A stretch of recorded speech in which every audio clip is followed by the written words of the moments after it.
ने इसलिए बुलाया कि कल आप कुछ दिन पहले आपने देखा रामबन में बहुत बड़ा हादसा हुआ जिसमें कई जाने गई, अभी कई लोग जो है लापता है, हमें मालूम नहीं है।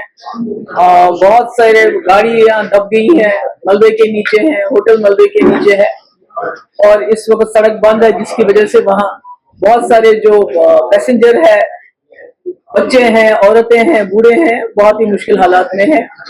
तो इसका एक वजह जो मुझे नजर आती है, एक तो ऊपर वाले की वजह से है, मगर कहीं ना कहीं जो हम ये पहाड़ों की चीर फाड़ करते हैं, जंगलों को बेतहाशा काटते हैं, उसको बिना सोचे समझे जो हम वातावरण के साथ उसका एक हिसाब से सोचिए कि तबाही मचाते हैं, तो उसकी वजह से भी ये लैंडस्लाइड्स वगैरह आ रही हैं और दिन ब दिन जो है जो हम पूरा इसके कहते हैं ना प्रकृति के साथ जो हम कर रहे हैं, तो वो वापसी हमारे साथ हो रहा है और इसमें बड़ा नुकसान हो गया हमारा। कल कुछ दिन पहले वहाँ कई लोग जो है उनकी जानें चली गई और कई अभी मेरे ख्याल में शायद मलबे के नीचे हैं, गाड़ियां मलबे के नीचे हैं। तो मेरी गुजारिश है सरकार से, एक तो जो वहाँ फंसे हुए हैं लोग सड़क पे, उसका एक तो मलबा बड़ी जल्दी जल्दी हटाया जाना चाहिए, ताकि हो सकता है अगर अल्लाह ताला चाहे, ऊपर वाला चाहे, कोई जान बच भी सके। और दूसरा जो वहाँ बच्चे हैं, औरतें हैं, बुजुर्ग हैं या जवान भी हैं, तो उनके तब तक बचाव का, खाने पीने का जो है अरेंजमेंट किया जाए। और मैंने अपने हमारे पार्टी के जो जनरल सेक्रेटरी हैं जो उसी एरिया के हैं, इम्तियाज शान, उसको भी मैंने बताया कि अपनी टीम लेके जाए, क्योंकि अभी तो वहाँ रोड बंद था उस गांव की तरफ। मैंने कहा वहां जाके जो भी हो सकता है मदद वो करनी चाहिए। तो दूसरा, जैसे अभी कुछ दिन पहले यहाँ जम्मू में भी तूफान आया था, जालाबारी हुई, यहाँ भी मेरे ख्याल में जो हमारे जो बासमती है, जो हमारे आम के पेड़ वगैरह है, उस पर बड़ा बहुत नुकसान हुआ। और कश्मीर में भी हाल ही में बहुत ही ज्यादा जालाबारी हुई और खासकर जो कश्मीर का सेब है और जो बादाम की इस वक्त वो फूल लगे हुए थे, उसको बड़ा नुकसान पहुंचा है। और जैसे आप सभी लोग जानते हैं कि जम्मू कश्मीर की रीढ़ की हड्डी है हॉर्टिकल्चर, तो उसको बड़ा नुकसान पहुंचा है। जब मैंने देखा वो जिस तरह वो फूल सारे जमीन पे पड़े हुए थे छोटे छोटे, जिसमें सेब के वो फूल थे, बादाम के वो फूल थे, तो कहीं ना कहीं दिल दहल जाता है उसको देख के।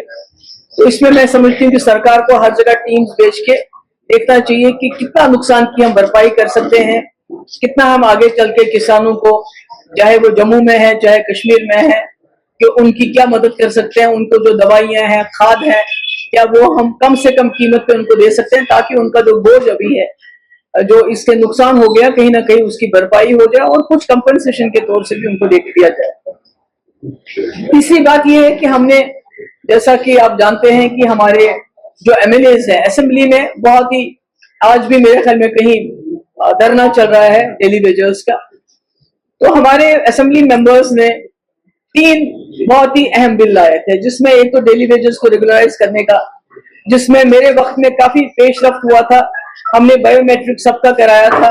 और उसके बाद 520 हमने लाया था, उसमें एक SRO कि इनको रेगुलराइज करने का, पर क्योंकि सरकार साथी में गिर गई और वो नहीं कर सके, तो अब हमने बिल लाया जिसको गवर्नर साहब ने ओके भी किया, मगर बदकिस्मती से सरकार ने उसको असेंबली में लाने नहीं दिया। बड़ा शोर शराबा, ड्रामा ड्रोमा चलता रहा।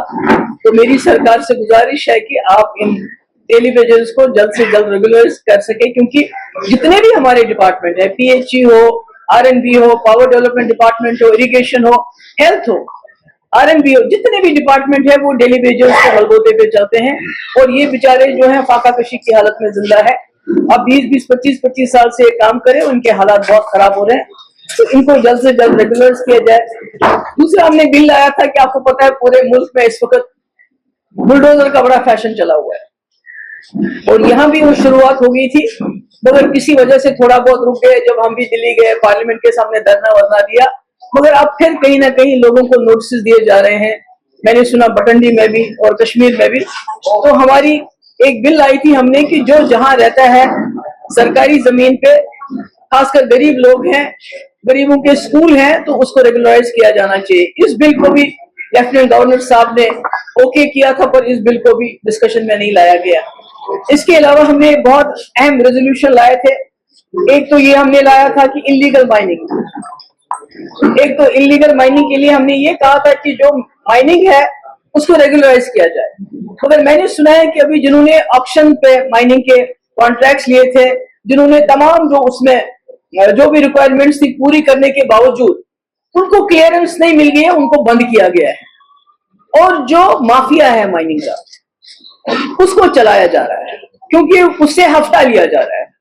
अगर लीगल माइनिंग को चलने दिया जाए किसी कंट्रोल तरीके से तो आपको रॉयल्टी मिलती है, मगर जो लीगल माइनिंग को उसकी क्लियरेंस को बंद करके जो यहाँ के लोकल्स करना चाहते हैं और तरीके से करना चाहते हैं जिससे सरकार को रॉयल्टी मिल सकती है, उसको बंद करके इलीगल माइनिंग को पूरी इजाजत दी है, पूरी छूट है। मैं नाम नहीं लेना चाहती उन पॉलिटिशियंस का या उस लीडर का जिसके रिश्तेदार इसमें इन्वॉल्व है, जो इलीगल माइनिंग का इस वक्त हफ्ता वसूल करते हैं और उसको खुली छूट दी गई है। और वो ब्लैकमेल भी करते हैं कि भाई आप हमारा इतना दे दो तो हम आपको माइनिंग करने देंगे। तो मेरी वजीर आला साहब से गुजारिश है कि आप इस चीज को देख लीजिए कि इससे आपकी सरकार की भी बदनामी होती है, क्योंकि जब से आपने माइनिंग को बैन करने के नाम पे कि हमने माइनिंग बैन कर दी, आपने माइनिंग बैन नहीं की, आपने इलीगल माइनिंग को बैन नहीं किया। वो चल रही है और दिन दहाड़े चलती है और उससे बहुत सारा जो है मटेरियल निकाला जा रहा है और उससे आप ही के लोग और दूसरी जमातों के लोग उनसे पैसा जमा कर रहे हैं। इसको बंद कर लीजिए और जिनका ऑप्शन से जिन्होंने इसका टेंडर लिया हुआ है उनकी क्लियरेंस कर देके उनको माइनिंग की इजाजत दे दीजिए।